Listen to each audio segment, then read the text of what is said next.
আজকে আমি বড়া চাউলের পিঠা বানাবো। তো চাউলটা আমি ভালো করে ধুয়ে পরিষ্কার করে সারা রাত্র ভিজিয়ে রেখে দিয়েছিলাম। সকালবেলা এটা দেখো জল থেকে ঝরা দিয়ে দিয়েছি। তারপর মিক্সিতে আমি এগুলো পেস্ট করে সুন্দর করে গুঁড়ো করে নিলাম।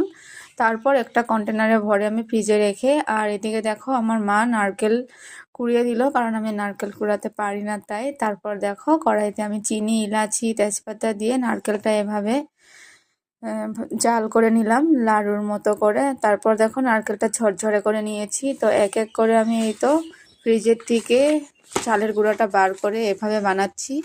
তো খেতে কিন্তু খুব টেস্টি হয়েছিল। আর প্রথম প্রথম একটু হচ্ছিল না, কিন্তু পরেরগুলো পুরো সুন্দর হয়েছে। তো আমার ফার্স্ট টাইম, তো আমার মাও ফার্স্ট টাইম বানিয়েছে। তো দেখো পিঠা কত আর কিনে খাবো, তাই ভাবলাম একটু ট্রাই করি। ট্রাই তো করা যেতেই পারে, হোক বা না হোক। তো ফাইনালি এত খারাপও হয়নি, ভালোই হয়েছে। দেখো অনেকগুলো পিঠো কিন্তু হয়েছিল 1 কেজি চাউলে। তো তোমরা এভাবে বানাতে পারো। Bye bye.